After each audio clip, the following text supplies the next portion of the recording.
Hey, happy Friday, everybody. Welcome to Dojo 278. It's November 21st, and it's been an exciting week.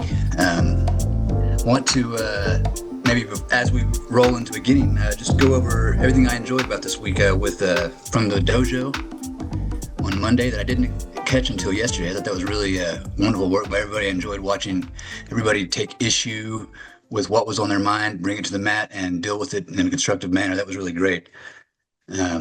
Since then, we've had three episodes. James has been covering all on point impression as far as what troubles me most about this and about about what we see with ICE and going on in Central America and South America. I I feel like I see a pendulum, that swings back and forth, and I also am reminded, what Trump taught me first in 2016, I feel like was he just really drove it home after years and years of being convinced that everybody was the same and that everybody was committing acts of hypocrisy in ways that got each side to ultimately endorse what they spent their whole life being opposed to, from what Obama did in the Middle East to what Trump did, in 2016, moving forward to 2020. I never voted for him. I was a Rand Paul, Tom Massey. Rand Paul was the number one presidential candidate on the Republican side. I remember before Trump went down the escalator. But whenever that campaign started, and when he told Hillary Clinton that she would end up in prison, I must admit that I was a little titillated by that because she really did personify Yeah. uh, this grifter who just grifted so terribly that she ruined the game for everybody. And Pin the tail on the and donkey was a Democrat, right? Like the game of pin the tail on the donkey was there, and Hillary. It was just such a perfect setup. I exactly in line with you, even on the Rand Paul stuff. By the way, yeah, we came in the same parking lot.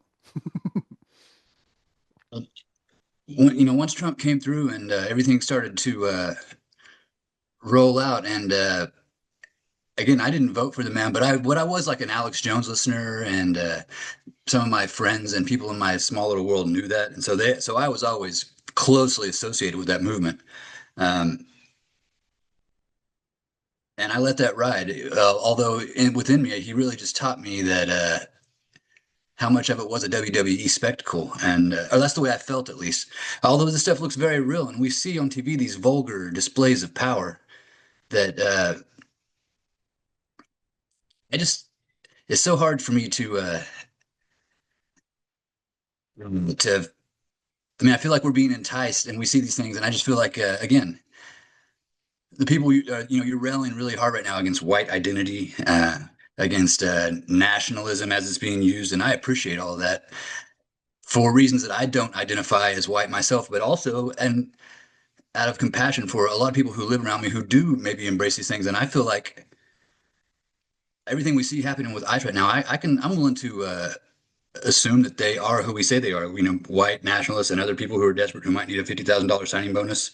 But again, when the Nuremberg trial starts and happens, and all these people are put on trial, um, this white identity is going to be, if things continue, which it seems is the way it is, it's just going to be a game of retribution. And so ICE will be used by the left or another body that's as criminal as an international customs enforcement agency to round up criminals and to put them on trial. And then uh, I feel like you're trying to outpace that and to get ahead of it and to will back. And that's just my own interpretation. I don't mean to deconstruct what's going on here because I've been on highly entertained as well as deeply moved by a lot of things. And um, it's, I'm sensitive to, even, you're calling out Hitler a lot recently. And I'm just sensitive to even the name. It's just so hot, and I'm not a guy, I'm not a fan of the man. I don't have a special affinity for him. In fact, I've never watched one of the thousand documentaries demonizing him on Netflix or, like it's just not really my bag. So I don't know a lot about the person, but James, thank you for raising your hand. Go ahead. I didn't get a chance to share this, but it really hit me this morning like a ton of bricks. It hit me so hard I had to stop preparing for the show, and I ended up writing this article instead. Even though the article had nothing to do with it, it sometimes you get slapped in the face so silly you just have to step away for a while. And I was going to do a show about I caramba, meaning I see caramba, was going to be the name of the show today. About I've been compiling all this video from Mexico. Um, And as I've mentioned before, this really does look like a CIA coup. I'm not trying to be all sneaky or like dilating, but it is fucking cool. Like if you've ever were into the whole truth, like this is like it's so hot right now. It's so obvious what's happening here that there's a clear coup that's been set by the CIA. It's very strategic. You're looking at a a very skilled predator operating on a political jungle, and it's eating the face of Mexico right now. It ate that president just instantly. It took maybe a day, and I would argue that there's probably a really good chance that Maduro is not in power, even though we're discussing things. You may even see him on the news, but it's more about how do I'm good. Some of you guys are nodding like you get it because I'm not trying to harbor to the dilation of that. It's just this is what happens on the ground. This is how it would be. In fact, it kind of gives me more confidence. It's just really twisted, but it kind of gives me more confidence because I at least want to see I don't want to see the suffering. I want a predator that makes a clean kill. We've discussed this before about how look, if you're going to have to wield a sword and fucking learn how to do it right. Like learn how to do it. Make a clean cut because this is the jungle after all. This kid, he's in his 20s. He lives near the border, but he lives in Mexico. And he's on Instagram. I'm sorry I don't have the clip for you. It just slapped me in the face because he's speaking in Spanish. He's telling his own people, look at what we've done.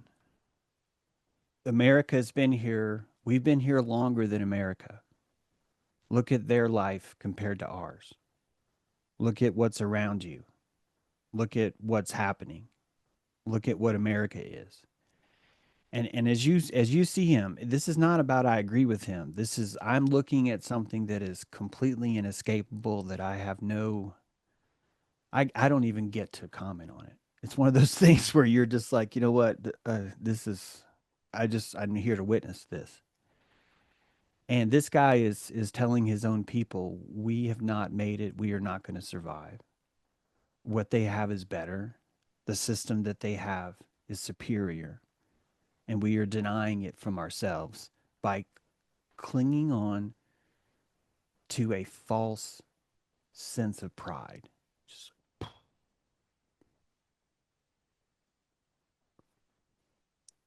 the Mexican child, right?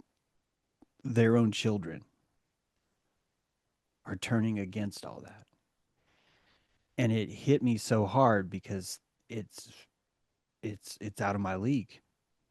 This is the deepest form of heritage, and it's rejecting it. The children of the corn. This is something I made a joke about wait, we are children of the corn. I mean it seriously, but it's hilarious because we have this horror story about people called the children of the fucking corn. And it wasn't that kid, but it was I had a video where this guy, I still have it. I'll probably show it to you sometime. I'm just so flabbergasted by this other kid, but this kid's like holding up a rifle and is like, "We are children of the fucking corn." And everyone's just like screaming. And I just started crying when I saw it because it's like he gets it. But the enemy is not America. The invader to what's happening is the world. The world is eating itself alive. And I would argue that it's actually not, this is not a terrible thing. There's analog violence, and that's terrible, but there's violence anyway. And I think that the fall of Central America is maybe going to be more uh, more important for the future than you think. I don't want to look at this through the lens of America's needs. I'm seeing that There's no way that we're going to be able to whiteify all those people in Mexico. It's not going to fucking happen. Do you know what I mean? It's not going to fucking happen. At best, you're going to have another Louisiana that's just five times as insane, maybe. That kind of salt is going to stay there. And this is what I mean by rejecting white people. I have faith in the seasoning. I have faith in the marination of taking over that land. That land changes us. You don't have a choice because we're going to need them to become our police. We're going to need them to become our mayors. We're going to need them to incorporate into our culture, and they are going to stain us. In fact, I think it's actually a great thing. I think that the staining of us is going to be more of something that will change than anything that it might be done to them that would be, say, destroying something of theirs. I think it would more destroy us in a really good, healthy way. Do you see what I'm saying? So it's just, I'm just on a precipice of being moved by every side simultaneously. You know what I mean? Where it's just like, look, Jaguar, I fucking hate you. You're so goddamn beautiful. I fucking hate you. You fucking beautiful. And you just, it's, if I can say it, I think it's the best posture you could really fucking have in the jungle. It really is. I don't feel myself losing electricity. I got hit in the face this morning, was like, but I was good. Ay caramba, it's a great idea. Come on. And it's like, so I lost in that way. And because I have enough calories, it's like an easy thing. And I think all these calories came from all of us doing what we're doing now, which is learning to see more, learning to witness the jungle more, learning to understand that even when this violence is happening, even when this shit is happening, as I've said with ICE, these guys are white nationalist is spending its entire load. It's if you look at the numbers of Trump, they're so poor. I think it's showing you that this is one of the last squeezes you're going to get out of this can. And I'll tell you, I think you're going to see a lot of Nazi flags come up, and it's going to feel gross. And I need you to embrace the Big Dipper. I need you to understand that that symbol is so much older. And I know you know that, but I need you to remember that. And I need you to remember you're watching the dolphin come above and you're like, oh, fuck, oh, fuck. But don't forget, this is the Wunderschnitt. This symbol is older than all of us. So the symbol was good before it was bad. It's like the frogs were gay before they were not gay. So I know you're freaking out that the frogs are getting gay again, but I swear they used to be gay a long time ago. And the swastika used to be this very different symbol than it is now. The eye of Shiva, the one that harnesses and builds the world by looking at itself. I think we're finally ready for that. And there is an kind of terror that you have to poke through, and it would look like the Nazi flag. It would look like white nationalism. It would look like some of the racist shit you've ever imagined, giving you this one final, but I'm a white man. And a bunch of people like me, just like that Mexican guy this morning, that child of Mexico telling his dad, dude, what you're fighting for isn't even good. It's not even better. It's actually worse, and you're clinging because you're fucking afraid. It's big magic. That's all I got for now. Yeah, with you, I mean, as you presented, I can sympathize with the way the boy feels as well. And we've discussed many times how these corporate borders with national monikers or with monikers that mimic a national heritage that we feel called to us in our history, which I don't think is something that the white man in the United States actually has. I think that was part of the melting pot was to, uh, or I don't have a strong connection to whatever heritage I may be involved with. Although I also come from a place where I'm happy to have been reminded that we know we belong to the land, and the land we belong to is grand here in Oklahoma. I wonder, I do see something happening that might be necessary as this idea that has dominated the global stage, we'll say, and that's only from an American perspective.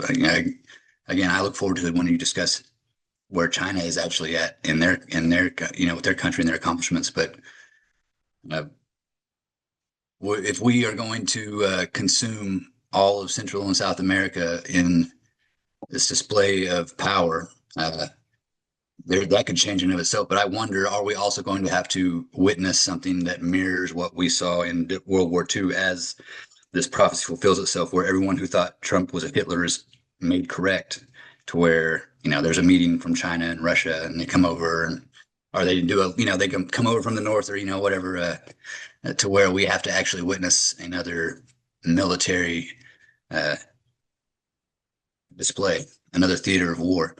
Um, Lori, thank you for your patience with your hand, and I don't want to distract you, but I do want to just say I love so much what you do on Monday Dojo, and thank you for raising your hand to share today. Well, Cameron, I really appreciate you here on Fridays. And you're very inspirational, and your writing as well.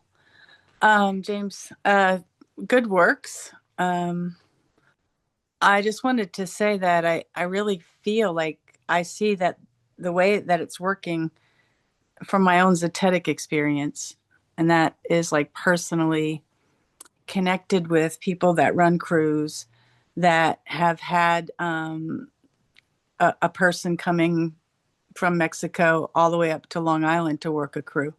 So they actually left their families and they just send money to these children. So the next generation is going to go, they have such a value of family. They have such a value, like a solid value of hard work.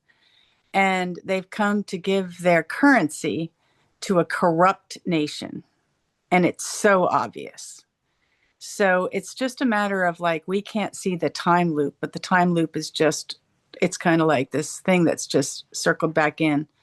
And what we used to think was great, I want to say, I want to say I'm indigenous, but I also don't want to feel bad that I have a white colored skin. Black colored skin has all the colors. You just don't see them yet. Like a crow is a rainbow. If you looked at it under spectroscopy, it's not black. It's all the colors. And white has all the colors too. If you look at the sun, it has all the colors. So it's white. So I'm like, we have to like keep that highest wholeness. That's what I'm trying to do. Keep the high wholeness, the highest love in the middle of watching a jaguar. Like you said, the jaguar is really beautiful and it's terrifying. And I'm going to share some Zetetic experience from Peru because, South America is falling. It's falling because of its resources. And China has hold of Peru and all the mining. So it's not the US there, it's China there. And that's not anything wrong. It's just like the world is changing and it's going for the places that's not a superpower, that they can take their resources. Just like we came over here and took this resources. So how does that, like, the more and more truth that comes into the room, the more horror that we get to see. Like, but then that's like what I loved about your work. It's dilating. It's extremely dilating. And we're in a really dilating time right now. And I don't know if anyone else felt it, but this new moon was kick frickin' ass. And in a way that I was going to say, you need to look at all of the shit that you've done and your whole family's done, and every piece and part of ownership of, where you haven't owned your sovereign, where you're putting your power to other people and blaming them. So there's a lot of emotions in the air, and I'm just like, I'm just fielding into them and like, really seeing that the prophecy of the eagle and the condor, we're supposed to come together. The North and South America is supposed to come together. We're the mind, they're the heart. So that includes Mexico. That's like all down there is heart. And we're up here thinking that we have all the answers. And you see that the answers are coming out and going, you guys don't have any heart.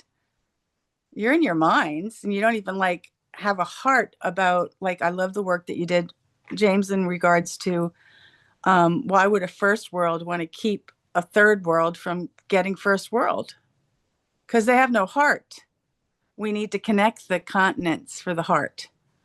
And it's kind of in an ancient prophecy, just like the Hopi prophecy. You know, we're going into this two world split. One's going up into this mind, like Ahriman, and others are going into, like, you know, a unity, a connection to their heart and their mind. You can't not have your mind. I mean, we have a lot of power because we have a responsibility, because we're the ones that can unify that. And that's what I want to say that I feel is my major role right now, is to do my inner work so that I can unify my heart and my mind. So that's all I got. Thanks, Cameron, for your wonderful moderation. Well, Lori, thank you. And I feel the same way, that most of the work that is left for me to do at present is taking ownership in my own life of places where I am falling short. And the to take it back to maybe a more general sense, you talked about just the will and the mind, and James has talked before about the serpent and the stomach, and then the heart. You know, these organs in this body, then, and the allegorical significance that we've linked to them, and their true role in this. Maybe some of you know that I have an Eva Braun of my own. Her name's Eva Brand. She died in 2024. She was 95. She was a German Jewish woman who came over, I think, immediately, or, just prior to World War II, was embedded in academia here her whole life. She, one of her many novels was on will, and it was and over the process of studying all of this philosophical amassment that we've accrued, the mind is something that that we're developing, and the root of this will, I think, was embedded in from in the appetite first, but as we become self-conscious of it, what she observed is that we moved from well-being to willfulness. Just a natural sense of pursuing well-being to we recognize will, and we try to become full in that will, and we start to pursue something like willpower. Uh, and she also warns that, or she also observes that most oftentimes power asserted is incompetence confessed, and that's a little above my head. But I want to, I guess, stop there and thank you, Kaden, for raising your hand, and thank you, Lori, for that. Oh, Actually, Kaden, yes, can I please say go. one more Yes. thing? One more thing about Zetetic experiences, that I lived in Germany 50 years ago. And so I got to have, like, feet on the ground and what it was like in their education system. And it's like, you know how we, in that 2020, 21, when they got all the statues and they were trying to erase, the Civil War or whatever, all these statues came down around here anyway, in the South. Well, in Germany, they didn't have any idea who Hitler really was. It was very interesting. Most of the people, the Germans, they just, like, that wasn't in their, it was like, let's just erase this. And then, I got a chance to go to Auschwitz and Dachau, and to witness that. It's still there, but it's just like we're in this time loop where it's kind of being brought up because people chose to forget it. And so I want to give gratitude, James, for the work that you're doing to bring it back into the zeitgeist, to say, yeah, we're right back here again. And I think we need to be back here again. So thanks. That's all I have. Yeah, it's denialism, isn't it? Like, it's, Hmm. you're not able to accept what you've done yet, so it didn't happen. And Auschwitz is Yeah. for tourists. It's for Yeah. people that don't live there, that Yeah. want to come to make sure that you guys remember what you did. And honestly, the German people are like, I didn't do this. It didn't happen. And, It and wasn't me that did it. I'm really glad. You Yeah, know, and I'm really glad you said this because I know there's a hand up, but really quick, we had talked about Cameron had mentioned earlier about seeing another World War II. I want to give them credit. They actually didn't get to see this. We are the only ones that get to see what World War II really was. From the after side, looking back on it after it's been judged through history, they didn't have that kind of cipher while it was happening. This was a day by day, 2 steps forward, wait 15 minutes, 2 steps forward, wait 15 minutes. Okay, you're just going to take immigrants. Okay. Wait, now you're taking what? What are you taking next? Wait, what are you taking next? Fuck, I already have a red hat. You get it, right? It's Cameron, you said something profound as fuck after you said something profound, which was willness versus wellness. But you mentioned a quote about power is something confidence exchanged is power or something. It fucking blew me away, but it was like, oh my God, I was drooling over that. Can you say that again? Do you know what I mean? So as Eva Braun, in her conclusion on her book on willfulness, she just noticed as she saw the will and our understanding of it move from welfare to willfulness, that most oftentimes it involves this process of asserting power, just trying to assert power, and that she observed that power asserted is incompetence confessed. That's I think that's what she That's said. fucking brilliant. It's also an exchange. I actually thought that you said it's confidence exchanged, which is exactly the same. In other words, people have confidence in you. You exert the violence and you exchange that. You exchange the confidence that you used to have for them for a change in their will. This is why every time someone is killed, it's a time warp. You're changing the entire matrix of all the wormholes are changing when you're doing something like that. You're exchanging your morality for a new world, and that new world means this fucker isn't here. That's what it means to shoot someone. It's exchanging that confidence for the violence or the change. Anyway, great stuff. Thanks. You talked about exchanging morality for something, and I agree with that line of thinking, especially in the sense that to me, morality is we don't use morality as anything but a proscription. It's how we prune ourselves back. It's always the impediment to action, and so yeah, when you exchange that for something, it's. But Katem, thank you for keeping your hand raised. Good to see you. Love what you've been sharing lately. Go ahead.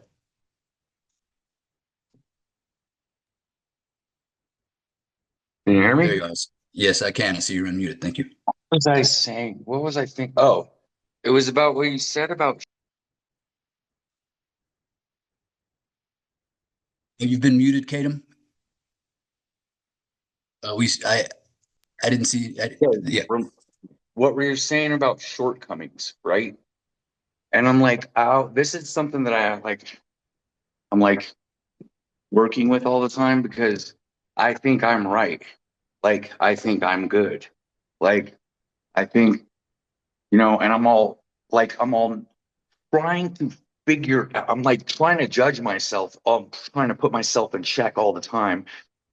And I'm like, how can you? I don't know how I can personally get to a point to where I trust my own judgment on my shortcomings because I think that this whole reality is so huge and that I only have so much consciousness that it is in a tunnel vision type of a thing. And there are shortcomings that I have that like I'm fucking up. Like I'm not I have to be fucking up somewhere and I'm not seeing what it is. And so I'm trying to figure out how to like get it to where I'm aware of that.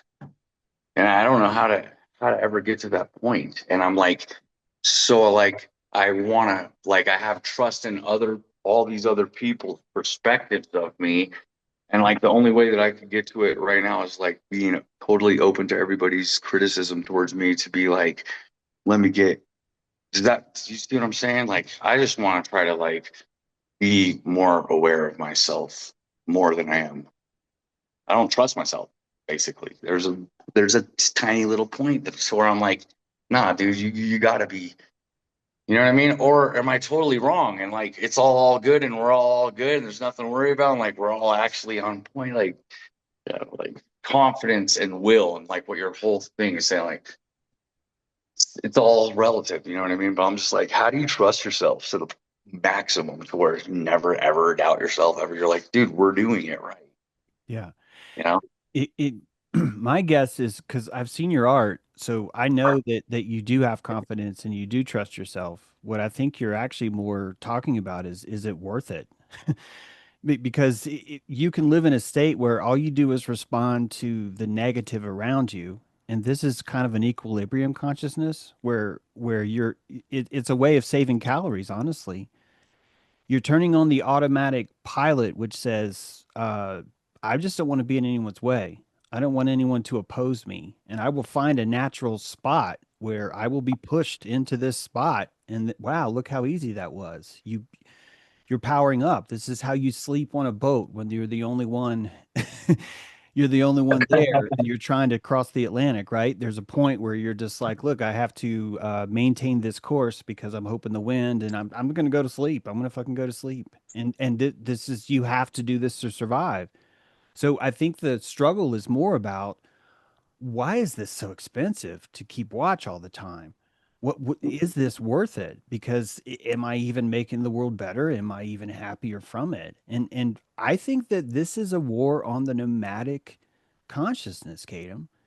I think there's a war on you don't get to fucking wander around and be a fucking minstrel and like have your little musings and fucking change the world on a daily basis. And that's the jealous first world mad as fuck because those fuckers are having fun. I'm the millionaire. Why are they behind the garage having a good time when all they have is a microwave to heat their food up at lunch? Why the fuck are they having a better life than me? I really think that's what you're going through. I think most creatives, most shamans go through that precisely because that's why there's only a few shamans, man. It's the same thing for look, only the lions are going to eat other humans. Only the shamans are going to fucking put up with this kind of abuse and just keep listening. You're constantly reminding yourself that this is what it takes. You're doping, Kadam, the same way Armstrong is, the same way Trump is. You're doping as a shaman, though, which means you're willing to put up with more shit to be there, to stay in that pocket. And honestly, is it always worth it? I go through this every fucking day. It's my entire life, Kadam. I can't think of a time where I'm not like, is this fucking worth it? And most of the time, the answer yes does not come. I do it anyway because thank God I'm enough of a coward that I'm not going to change right away. And honestly, that's been how I've run my boat. I've been able to get really far by not freaking out about it. Right now, Bitcoin is crashing. And if you're in this state of like, oh my God, I can't believe I fucked up, or oh my God, should I buy or should I sell? Should I buy or should I sell? And you are living in a state where you're telling nature, I can't handle this. I want a palisade. I want to dig a fucking hole. I want to go in there where everything is stable, where everything's predictable. And this is, I'm sorry to bring this up again because Lori's really tuned me here, but I think this is the white man. I think this is that concept that you're a Zionist that doesn't have a land, that you have to create this thing and get a house and live in it, and everything has to be predictable. And if you can wake up and predict every fucking thing that's going to happen and have an appointment for every fucking day, you're winning somehow. And that's asphyxiation for you. It's asphyxiation for me. I die in that. I fucking die in that. I cannot survive there because I'm not a doper in that way. You see, I'm not willing to dope that way. I can only dope the way I dope, which is it's a lot more fluid. It's a lot more. I don't fucking know what I'm going to do. I just got hit in the face with a Mexican guy that took away my ay caramba. That's who I am.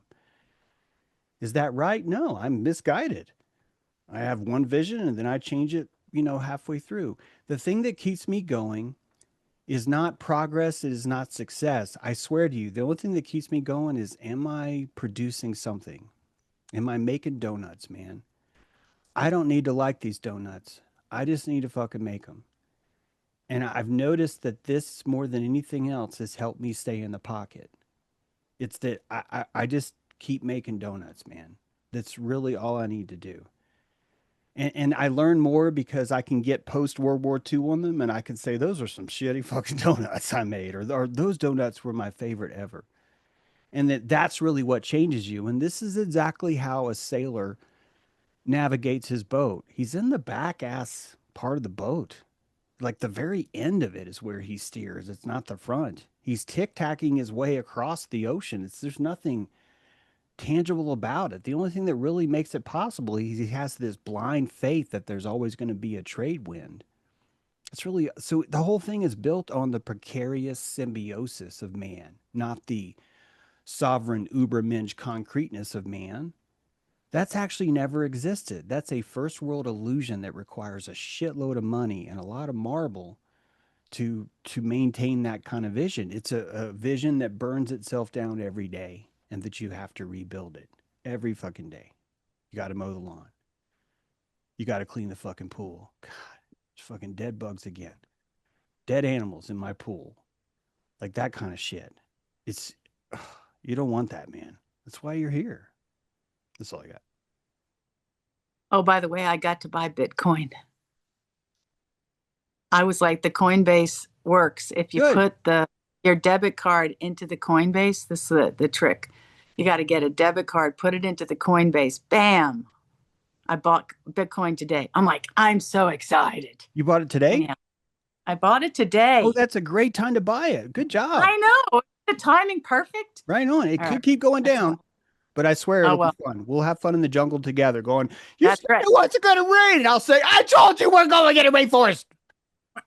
Let's go. Absolutely. Cheers to you, Lori. And I'm with you there. And yeah, I think that it's an exciting time to get in right now. It's so cheers to you for that. And Kadam, I'm very fascinated to hear that you might hear me speak and think about training on shortcomings, because I think that you are right to train on righteousness as you and I think your creative force is a testament to the success of that. My propensity to train on my shortcomings is more like an entrainment that I carry, and I get a lot of beauty out of my world for my precarious symbiosis, as James puts it, and that's the right way to put it. But no, I love that you are the way you are, Kadam, and I'm glad to hear that you feel right, and it's a great thing. And Anybody, please feel free to let me know if I'm fucking up or if I'm doing wrong, whatever. Like please correct me if you see me doing anything that's not good. You know what I mean? Like, I trust you guys. I want to ask, do you pronounce your name Khatum or Kadam? Because I say Khatum. thank you for that, Renee. Yeah, please let me know. Literally, everybody calls me Kadam. Everyone. Oh. That's it. That's how the whole world has been calling me. So that's what it is, as far as I know. Is it not your name? It's Katum on like all of the worldly things, but on my birth certificate and on my daughter's birth certificate, it's Khatum, which is from a book called, it doesn't matter, like it's like, it depends on what language you're like. It's Khatam or Khatam, Gotham. Like, to me, it's like another version of Gautama, like Gotham, God. You know what I'm saying? Like, whatever. It doesn't, I don't even think any of but everybody calls me Kadam. That's it. So that's my name. but I don't. But here's the thing. Like, I have different friends in different they're different. Their first language is different, so they call me it different depending on like what their language is. But like we're American. I'm in America, so everybody calls me Kadam, mostly. You know what I mean?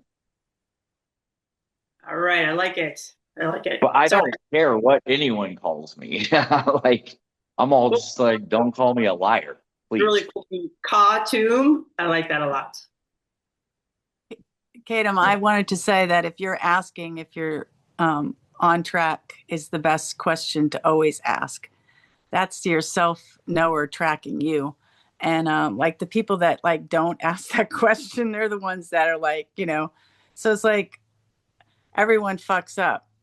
But the fact that you're questioning your evolution or consciousness is the best medicine. And I'm like, The stuff that you post in chat is very mind expanding, and really, really love what you're putting up there. So I just wanted to give that as your witness. Thank you. That I thank you. I feel the same about all you guys. Like, dude, the reason why I'm present and I'm here all the time is because this collective consciousness is so admirable and respectable. I'm just like, dude, this is consciousness right here. I'm like I really love you guys a lot. I'm like, I make it a point to try to be here whenever I can because of what you're all doing. You know what I mean? I think you should consider uh if you I don't know why this is unsolicited advice, which is violent act. Thank you, Adrian Rich. But I think you should consider being offended if someone doesn't pronounce your name right. I think it'd be cool as fuck. I think it'd be something you could try. You could just be like, hey, that's not how you say my name. And then you get to feel kind of hurt by it. Then you get to like stand up for yourself. Then they're gonna call it to you again. Then you're gonna feel like vulnerable. And you're gonna want to go, look, you can call me whatever you want. You're gonna want to do that because that's some powerful fucking magic. But there's this other magic. And you could practice that. You could pee on your own name and say, this fucking belongs to me. My name is Khatum. Fucking Khatum, motherfuckers. And if you don't get it right, I'm going to correct you every time. And you're pollinating the world because you're claiming that territory. This is a very selfish act, what I'm saying. It's a very patriarchal act. It's directly going against the magic that you use every day, which is why I'm suggesting it for you as a fun little kind of shamanistic practice. Because honestly, I think that you don't practice that because you're doping in the other way. I'm a doper, by the way. I'm a writer doper. So you know what I mean. I love my fucking dope, man. I wrote this sentence today. I'm just like, fucking hey, look at that sentence. I'm gonna just tell it to you again. This is a fucking sentence. Fentanyl is America's conf. That's a fucking sentence. That's like, oh. So that's what I got. Khatum. James. Thank you. Okay. Thank you. Thank you all. Thanks. Hey, Brad. Good to see you. How's it going, man? Thanks for raising your hand. Hey, good. Yeah, man. Good to see everybody too. Yeah, good to see everybody. I was coming on the symbiosis nature between sovereignty and symbiosis because to me it seems like a similar in terms of trying to conquer nature and then being in symbiosis with nature. And so I guess for me, I've been through that. I think with a lot of us with the idea of claiming sovereignty and things like this, but definitely Khatum and what you're talking about as far as like the regulating your own shortcomings. I think that has helped me immensely in terms of not trying to be sovereign and trying to be sort of this perfect ubermensch or anything like that, but recognizing the symbiosis and just my personal relationship with God or higher self, whatever you want to call it, just that faith in there that I know I'm going to fuck up, but I also know that I'm good. You know what I'm saying? Like whatever me and God, whatever you and your God is, like if that connection's there, you know what I'm saying? If you have that sort of interconnection there, I just think you can trust yourself in terms of even the fuck ups. Even the fuck ups are the mistakes we're learning from. Do you know what I mean?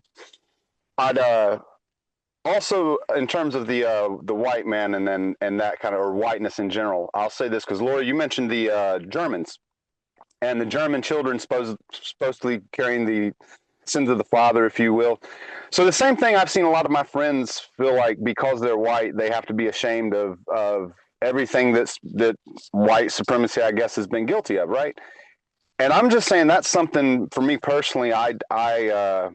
And I think it comes through the fact that I had to go through the phases of learning the things I had been conditioned with which came from friends who were not white, right? Who could basically show me who could show me a perspective that I couldn't see about myself. So again, what you're talking about, Khatum, right? You learn from the way other people see you. So that's how I had to learn about my whiteness. But once I kind of went through all that, like I also have I'm not responsible for anything that white has done, just like a black person is not responsible for everything black has done and vice. So it's like I understand why some people want to attach these things to others and like why there's like I still get that because as a white guy, I still get people treat me in a way like, oh, that's just your white whatever mentality, and I don't chafe at that anymore, because again, they're trying to make me. I have a good friend who still tries to make me responsible for everything that he feels white supremacy has done, and I'm like, bruh. And sometimes he'll see something I write or see something I say that he's like, oh, okay, yeah, that's on point. But he still has this tendency to want to put me back into this frame, this box, because it just helps his narrative. And it's one of those, I think we individually have to step away from identity. Like, I'm not going to identify with what you want me to identify with. I'm not taking responsibility for all this. But in so doing, I think it also demonstrates, and for my friend who's black that does this, maybe for him to maybe step out of his box as well, that we're able to see things more logically and not so emotionally and reactively because of the way we appear. Because again, going back to something we said recently, our genetics, whatever we happen to look like, that's not our genetics. That's just what presents. And this being a melting pot and so much blood being mixed, it's just like it's the identity. The identity is the thing that I think people are struggling with, and because white is supposed to be so negative right now, that's why I think it's hard for some white folks. But that's why I also think the folks who do not identify with white supremacy, if you will, it helps to be proud of your whiteness in relief of that, if that makes sense. You know what I'm saying? Just like with Christianity, right? I don't agree with what white nationalism and what a lot of the Christians are doing. And for a long time, I was like, well, I had to eschew religion and all this sort of stuff, instead of saying, no, no, no, no, no. I still believe in the things that Jesus was saying. It's just they're not, that's not it. If that makes sense. I'm sure it does, but that's all I got. Well, thank you, Brad. And I, I personally have a little bit of resentment for the whole of what I consider like the color war that has swept, from the Green Revolution, that was started with but in terms of white and black in the battle here, it's interesting to me that it ends up being like the terms of like thinking of things in white hat, black hat, because and then how polarities can be flipped.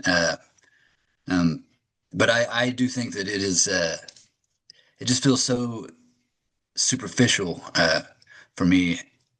And I was born in a and lived in a place where it was pretty homogenous, and so that kind of to me, whereas like you in Atlanta and anyone who lives in the South, I think that you live with uh, a polarity that maybe I didn't see because I was in such a homogenous environment. Uh, Can I jump on this, because it twice it's easy to see this, that I'm anti-white. I don't know if I'm actually anti-white. I'm more trying to show people that white is something that was placed on you. I don't think that if you would have naturally grown up that you would be saying that you're white. I honestly don't. I think that culture's placed that on you, and that I just want you to see that. Technically, I'm sort of peach. Like, some of you guys are pink. Lauren, don't even get me started on what you are. Like, you guys are fucking weirdos. And all of us are calling ourselves white, and my idea is to tell you, in my mind, the reason why you're told you're white is because you're called a colonist, someone who conquered something that does not belong to you, someone who's occupying a space that does not belong to you. That's what I'm calling white. That shell that you've placed around, it's a cage that sits on your shoulders that you can see through, and it's a cage. And you've had it on for so long that you just think it's normal. And it kind of serves you. Certain people can't get to you. It's you have some safety in this kind of a thing. But if you were to take this cage off and feel what it's like to drive across the country without a driver's license by accident, to feel what it's like to go to another country and suddenly be the minority, and people are putting up signs that say no gringos, and not running away like, oh God, I have to run, but instead going, this is what the world feels like. I don't have this cage. I'm not white. I'm a fucking gringo. And the reason why gringo means something very different here than white means up there is because white was put on you. It was put on you. You were christened white by the Zionists. I'm sorry. but it was fucking them. It's that idea, because that idea is manifest destiny and drag. I swear, it's just the same thing. And there's nothing wrong with that. You're like, I think we should have something better. That's Zionism. So it's, you're not that far away from it.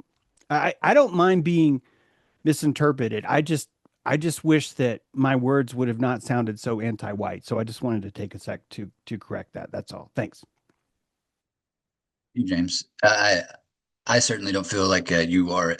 I mean, you talk about the difficulty of doing anything in an anti-notion. So I don't take you as anti-white. Despite the fact that you've been, uh, you know, treading on that fragility and that sense of power and all of it as we try to get past these categories that we didn't choose. And it's amazing. White and black is definitely a category that bears a lot of gravity around the United States. And I was tempted earlier to get sort of pedantic about, because I praised Kadam or Katum. I don't know, I'm going to say Kadam again for his righteousness, and because I do think that there is real strength in trusting yourself, and there's no greater gift for the warrior than the righteous fight, and I think that that's important. And yet uh, whenever we put all of our confidence in the categories, then you have people raising banners of righteousness, but that they're not concerned with righteousness at all. As it turns out, it's just their banner. So I'm being pedantic there, except for to say that I agree. I think that I was tiptoeing around the fact that I in a homogenous environment of mostly all white people, I didn't really identify as white, because there was just like there was nothing. I was just a freak in a freak jock war, or something like that. It wasn't. Those just weren't our categories we were wrestling with. But hey, Oman, glad you raised your hand. It's good to see you. Happy Friday. Hey, can you hear me? Yes, I can hear Thank you. you for, yeah, thank you for having me. Yeah, all this is making me think about, the identity culture. I meditated a lot on my latest vision quest, and I was thinking about the archetype of the chameleon and the rise of the archetype of the chameleon as a sort of like decentralized identity, and with the social media also, being pervasive in our daily life. Um, so yeah, one thing that's very interesting about the chameleon is like they have this dual vision, and each eye moves independently of the other. So it's kind of there's an ability to hold paradox, right? So you have this identity thing, outer thing, that skin color, maybe you like this or that or whatever, and but that is not. I think that people are recognizing each other as the chameleons, so that there's the recognition of the archetype, you know. So maybe that's what we that all of this, maybe that's where all of this will end, in the culmination of that rise of that archetype, as I meditated a lot on that. So because I think it's about being in more harmony with the environment. Ultimately, that's what chameleon does, esoterically at least, right? So yeah, that's what I wanted to comment on. That's what I have. Yeah.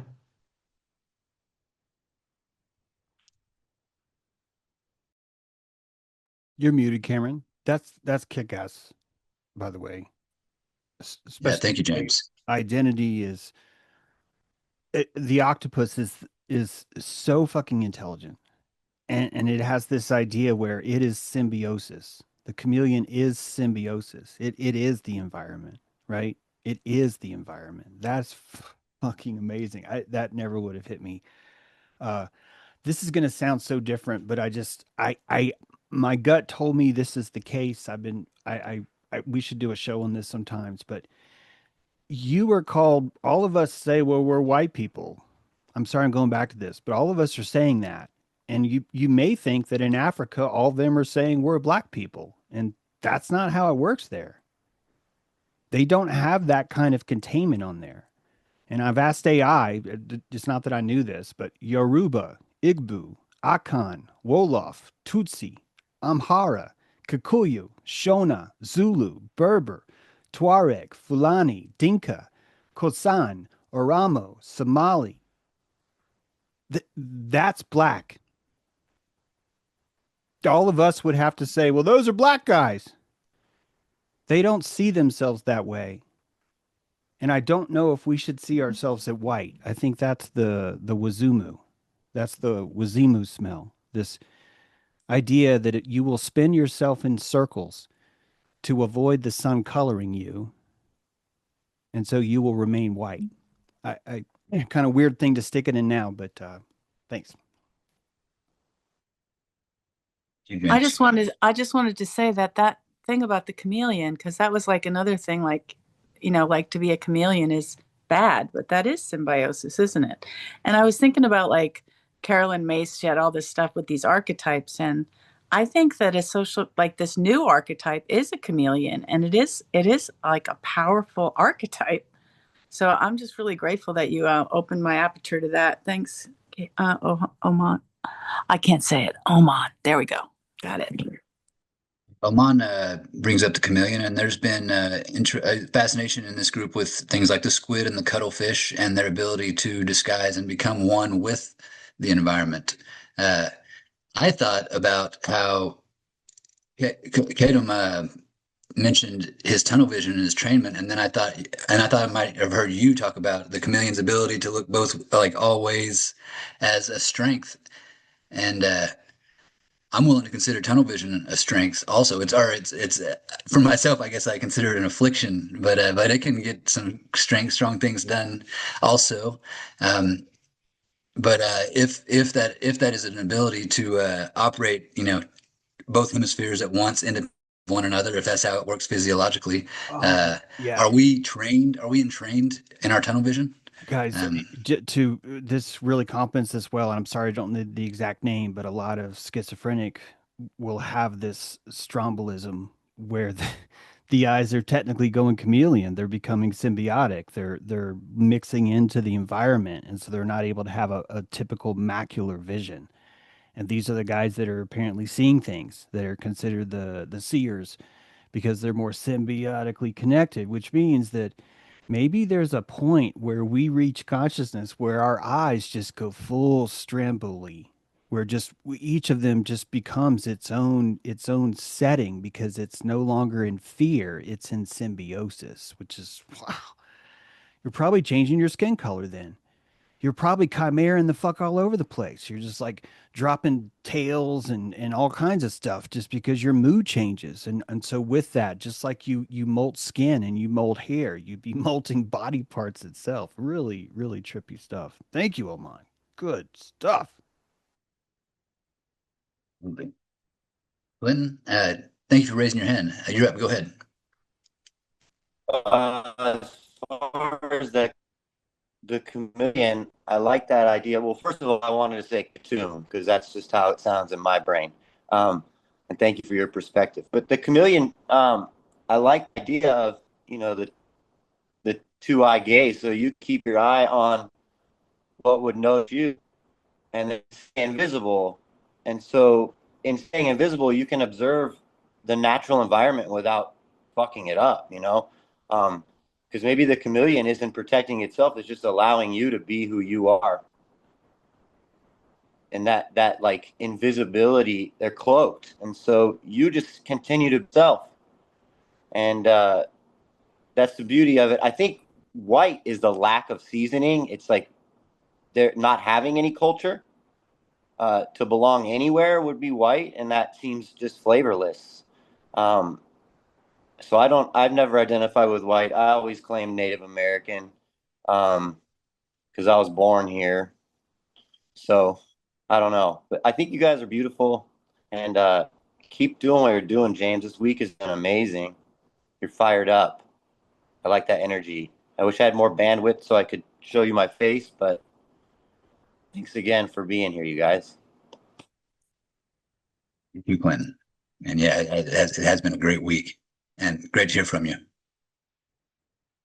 Becca, that brings you up next. Thank you for coming back, and it's good to see you again. It's good to be here again. Recent talk about identity and racial identity. When I think of myself, probably my whole life, but certainly in the last 5 or 6 years, I've felt very rejected by almost everyone. Most of my life, I've been an iconoclast. Uh, that's the positive way of saying like a misfit. And when I look at this group, what I know about you, this island of misfit toys that we are, it's funny that most of us are at least Caucasian-ish, but we probably all felt rejected by our fellow white people and fellow all other races as well. We're not welcoming. And so it's really strange for me, yeah, to either identify or reject being a white person, because I don't know, it's not a group that I've ever felt. I haven't really ever felt welcomed by a large group of people like that. And Kadam Khatum asking or seeking people to help him keep himself in check or judge yourself, and asking for us for feedback. I feel that same yearning for people that I consider worthy peers, that I would take that kind of judgment from, because I felt so much judgment in my life and have rejected it as irrelevant or from coming from stupid people. But deep down, I would like to be in a community that could check, that I respected enough that I could take their criticism. And if you're an artist, I understand you are. I would love to see your art. Of course, an artist who shows his work is wanting to be judged and to feel either the criticism or the praise, hopefully. And so, yeah, I applaud you for looking for that. But at the same time, what I have found is I really just have to be my own judge. There is no final boss. I can't ever find the right person who could really judge what I'm doing. It has to be me. And the hard thing for me is that I can't judge me in the past and I can't judge me in the future, but it's very hard to judge yourself in the present. Like, how am I showing up in this Zoom call? I really want to do a good job and to show up as my best self, but it's challenging. And so, yeah, identity. I think we have to trust in ourselves and take pride in ourselves. And I tried to do that, and I feel best and strongest, and my heart is the most open when I'm proud of who I am and proud of how I'm showing up in the moment. That's great. That's great. In the early 20s, I made up a song. I have the lyrics down somewhere, but it goes, I don't need no validation. I get that from the inside. And when we're talking with Oman about, I just loved your share in regards to what we're really seeking is our internal space. You know what I mean? We, like you say, the outside, the epidermis, the exterior is like that's one window to see. But if you go inside, that's really your only scope, because only you know what's going on inside of you. And we all get a spine, right? We all have and we get one spine. We get one spine in our life, and to have that be able to double helix, the kundalini, the energy through our chakras is just our own personal, staff that we carry through the world. And just some great shares. I just love it. Becca, that was a great share. So wonderful. That's what I got. That, yes, Becca, you really touched just perfectly on what we've been discussing here, I think, and it's just this precarious symbiosis, as James so beautifully put it. It really is profoundly precarious as we try to stay true to these initiatives. James, go ahead. Um, so yeah, first of all, I wanted to throw out some advice that I actually do think is kind of constructive. And I'm really glad that Becca brought this up again because uh, I didn't want to sound too pushy with Katoom. Um, a lot of times when we're looking for feedback from others, it's because we don't hear it from ourselves, and we're trying to find ourselves, and we're asking others to, do you know where myself is?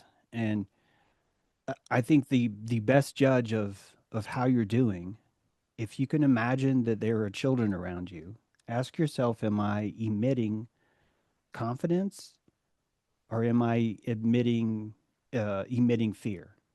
And I'm telling you to picture a child or a kitten or what, just something delicate, because it allows you to put yourself into that mode. And I think ultimately this is the thing that tells you how you're doing better than anything else. It does come from you, but you're compassionating yourself by the vibe that you keep. So if I'm in the middle of a live stream, I don't do this. I'm not conscious enough yet. But if I do it afterwards and I kick myself in the shower, blah, blah, blah. But it's like, how many, if I'm listening to myself and I'm saying they or them, or I'm just certain keywords, certain posture, certain parts of my face that I show, certain expressions, it's a very difficult thing to endure sometimes because I'm trying to figure out where can I find myself in these things and where can I reject myself in these things. And most of us have learned to feed off the power of self-rejection. If another group comes up to you and they catch you rejecting yourself, you're spoiling their fresh meat. They're not going to reject you. They see that you're taking care of that yourself. A lot of us, before we find ourselves, we define ourselves by, am I posing identity conflicts with anyone else? You join a group, you want to survive, so you learn the language, you try and adapt and be polite as long as you can. You're carving a space for yourself, but the space needs time to build up and grow confidence before it can express itself. But then as soon as it does, you're instantly held accountable. And who wants to do that? It's a very expensive endeavor. So ultimately, a self is a luxury. It's a very expensive luxury that either you have or you don't have. And you'll come in modes where your lotus will open and your ba will close and you will close. I think you need to understand that yourself is both. Drop the illusion that I'm supposed to always be open or I'm supposed to always be blooming or I'm always supposed to be crispy white. And I think this is where we miss ourselves. We miss the fact that we do close, that the lotus is meant to close. It closes when it's dark.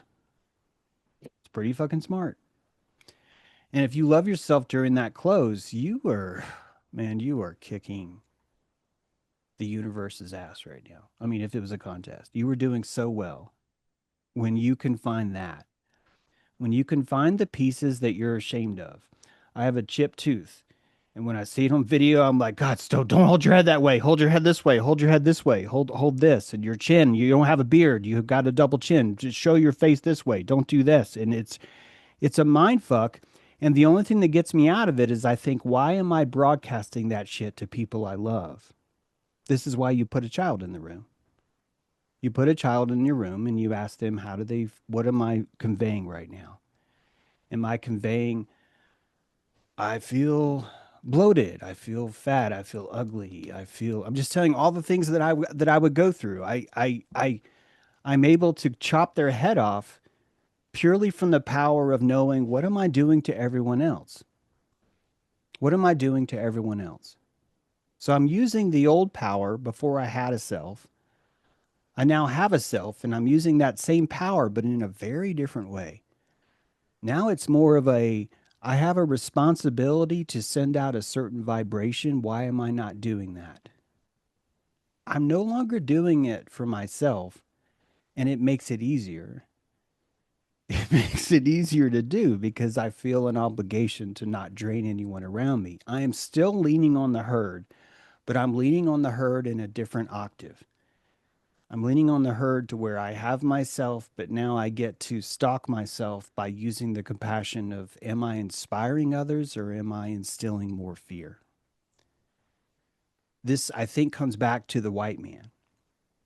The people of Croatan, the lost Roanoke colony. You've probably heard of this settlement in Carolinas. And the rumor is they just disappeared. And they carved into a tree, CRO. But then in the middle of carving it, something happened and a wormhole opened and they disappeared. No one knows what happened to them. We've looked really far, but we can't see the colony anymore, so they just disappeared. That this fort that they built, where they kept themselves inside this fort, they didn't touch the land, they were inside a fort. This is that white man. And they disappeared because they stopped being white men. When you enter into Turtle Island, the first thing you notice is, oh my God, there's a native with a fucking tomahawk. Those guys are like running around with their loins are all over the place. None of them are circumcised. They're literally freaking the fuck out because I've got shiny things and they're violent as fuck. And you're just like, I want to go into the palisade. I want to find that white box. I want to find the white box. I want to find the white box. And you run in the white box, and the people in the white box are, you cannot cut your hair. If you don't fucking cut your hair, we're going to kill you. If we catch you talking to the Indians, we're going to fucking kill you. It's your job to make this and cut this and do this and stand guard. And then you're just like, fuck, I'm in a white box. I'm in a white box. I'm in a white box. These are two modes. These are two modes of existence. Do you want to stay in the colony? Or do you want to sneak out at night and go live in the wild? And you're looking at me like, well, I don't want to fucking do either. And I'm looking at you going, I don't want to do either. But we're going to have to do one of them. And this is really like being dropped onto Earth. You're being dropped onto Earth naked, like the Terminator. You're coming through a wormhole, and here you are, and you get to decide, do I run into that palisade or do I stay out here? There's no right, there's no wrong. There really isn't, is there? The only thing you can do is try and blame others for your decision. It's really the only kind of trick you have. You could be like, well, they fucking made me do this. No one made you do shit, man. They didn't. You get to choose what you do. You get to disappear. If you join the Indians, you disappear. You are no longer a white man. And what happened? They actually accept you.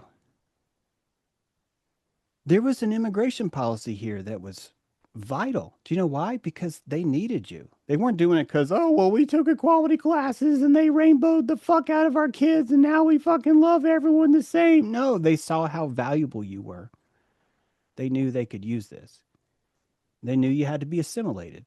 They ran you through the gauntlet, right? Same thing that happens when you enter into the palisade, exact same thing. The white man is the man who hasn't gone out yet. That's really what it is. And right now, the children of the rainbow, the Hopi prophecy, the rainbow cults all around you, this is all the same thing. It's the unicorn, man. It's a fucking badass white rhino. The next white rhino was the unicorn. And it's all around us, man. It's a really, really good time to be alive. That's all I got. It's a good time to be alive. And yeah, Can I chime in a little bit? yeah, Nancy, please. Good to see you. Thank you, everybody. Monday's dojo was so great. Oh my gosh. I can totally relate to what you were sharing, Lori. I feel like I'm in this internal journey it's been amazing. It's been amazing.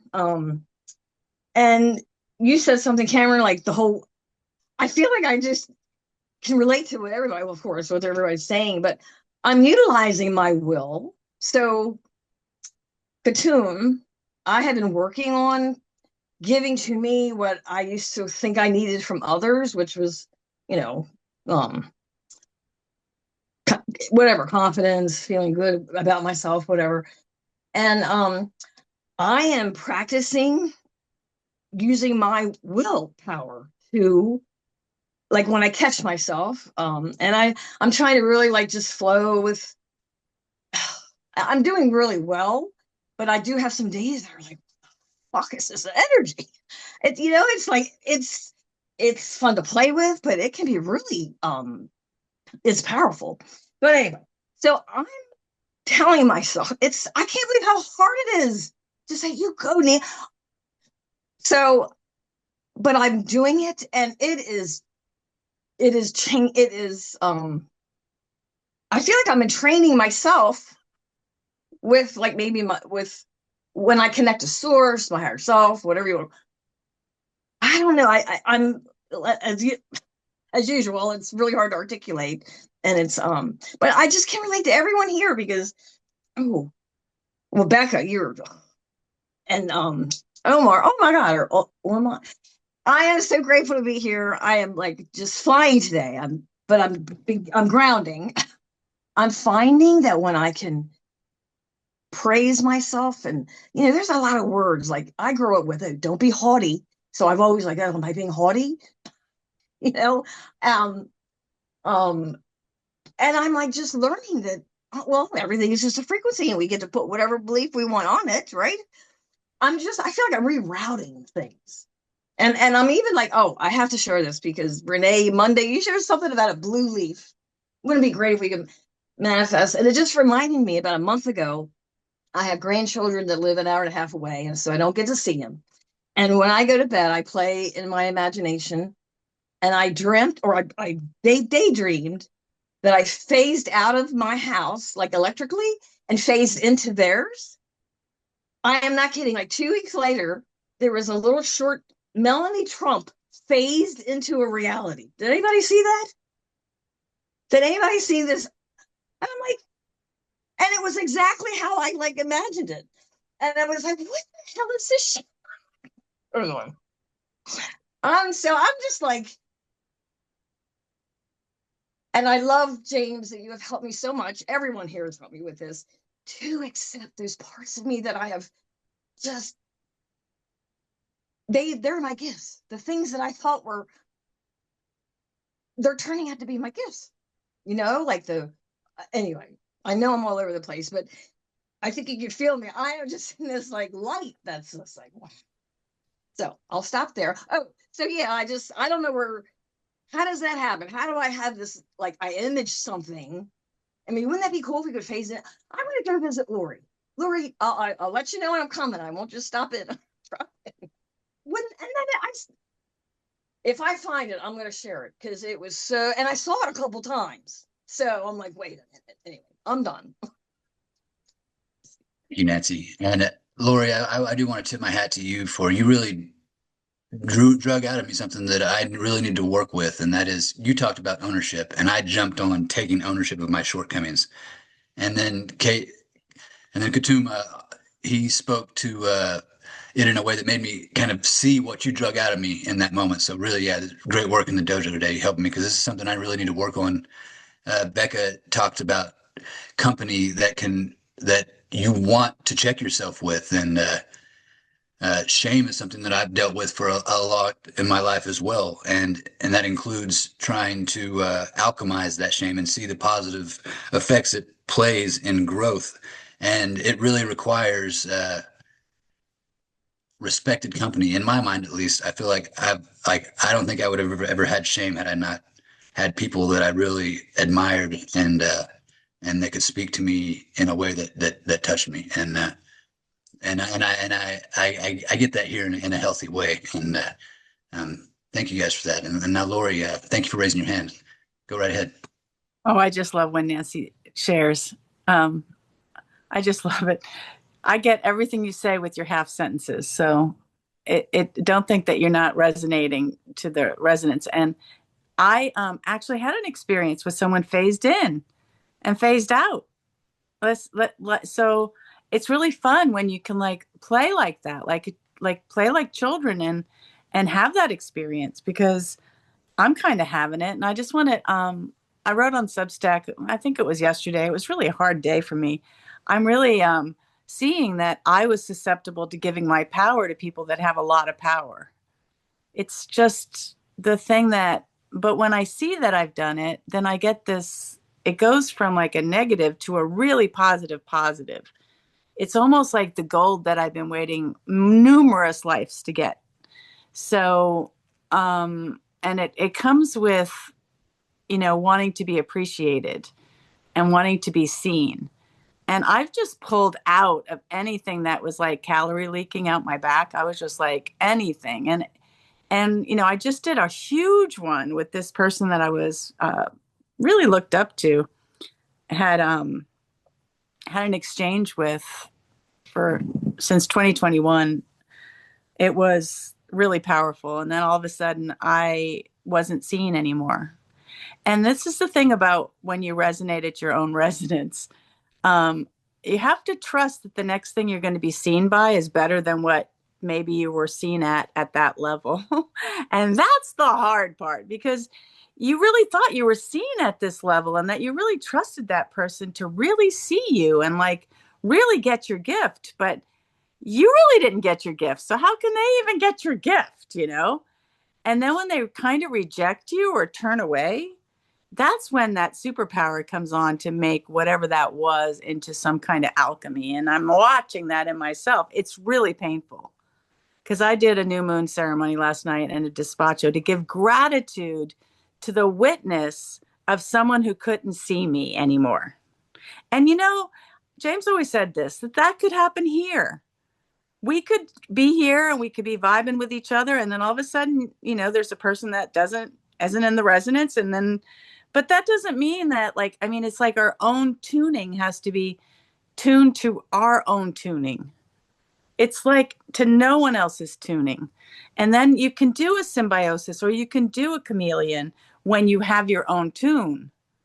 But if you lose your tune to someone else's power, which there's a lot of people that have a lot of power right now, and if you give your self-judgment to them, you lose, you never lose yourself. You always gain something in the end. But I'm just like so grateful that this new moon, which is a kick-ass, it's still time to do some intentions, y'all. It is just a super important time to get back into alignment with yourself, and it's like, that's all I got. So thanks.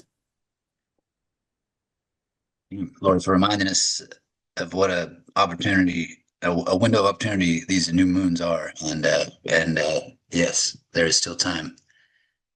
Brad, thank you. Before we get started, I just want to remind everybody that we have about 9 minutes, but otherwise, man, thanks for raising your hand again. Go ahead. Oh yeah, absolutely. Yeah, I think it's so interesting because all of it really is about identity, right? It's like when we go through the phases of peers thinking they see us and then they don't, moving through.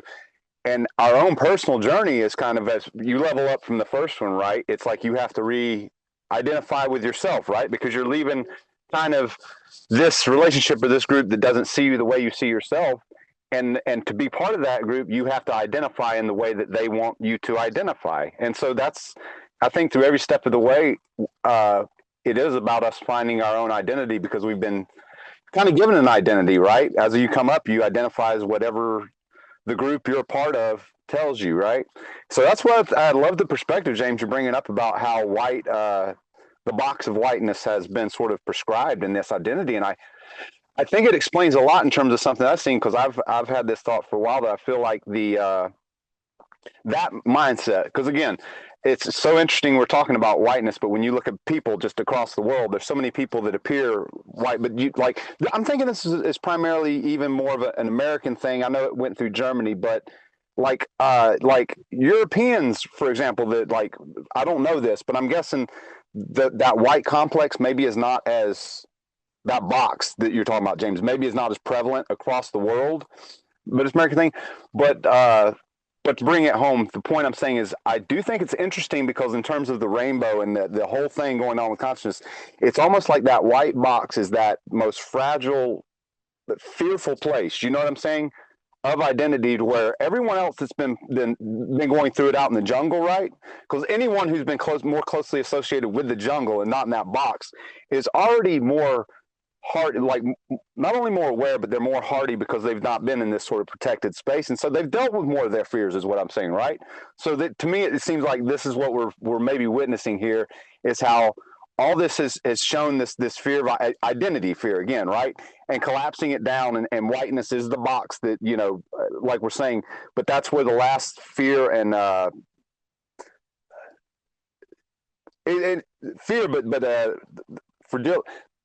The fragility, I guess we're saying, and the way it's expressed as far as anger and hate toward everything that's outside of the box, you know, as a sort of a last response. But I do kind of wonder if that's what we're seeing here, is the collapse of that white box identity.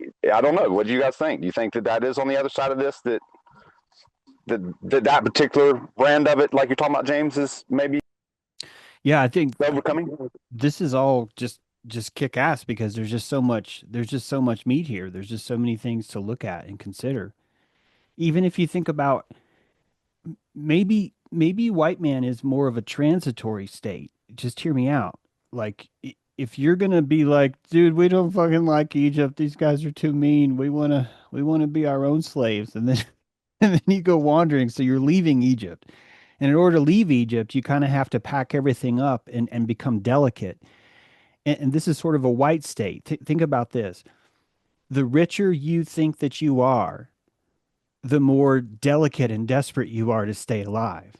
It's this state of, we're going across the ocean to adopt a new land. We're going to be living in a fort, a palisade. We're not actually going to touch the land because we're too delicate and we can't handle it. And that, nomadically speaking, white man could have been the man that had the desire for a better life and was utilizing his power to run away. And there's a lot of honestly, I could drop some serious bombs on you about how this is true. If you look at the Homo sapien ejecting himself from Africa over 80,000 years twice, like where both cases you had this massive jump in evolution, but the jump only happened because people were like, I gotta fucking run away. This concept of fear could be a very advanced emotion, Brad. It could be a neocortex kind of response brought on by how much they value themselves, because they finally have an ego that's formed, and that ego is so delicate that it becomes a desperation to keep it alive. And you become fearful. And when you become fearful, you constrict, and your blood doesn't reach the end of your skin, and the melanocytes aren't nearly as inhibited to secrete things because it's all dead epidermis anyway. And so you end up becoming this sort of different color. And this different color is constantly moving to a colder environment because it cannot take the fucking heat. I'm talking about the heat, right? You get it. The jungle heat, the heat of the jaguar's tooth. And so white becomes a way of transporting yourself because of the gift, the fucking gift of precious fragility. It's a gift. And we finally were able to have it. And the first thing we had to do is run like fuck, run like hell, run like hell, create a palisade, create more stone, more block, more keeps, more walls, more rules, more all those things. So the white man's prison is riches. The white man's prison is preciousness, is virginity. All those things would be the very kryptonite that's keeping him from connecting to the land, that's keeping the rich man who's up in his wonderful house bitching about the pool cleaners that are his wife's looking at too, and that his kids are friends with, and he's like, why am I not this popular? Fuck. That is exactly what would be the case of this kind of person that's has so much value. They feel so crystallized. It's like a delicate sort of crystal castle, and there's just nothing they can fucking do about it. So yeah, this would be a torture. You'd almost want to denigrate yourself. You'd almost want to find a way to crush that just so you could survive.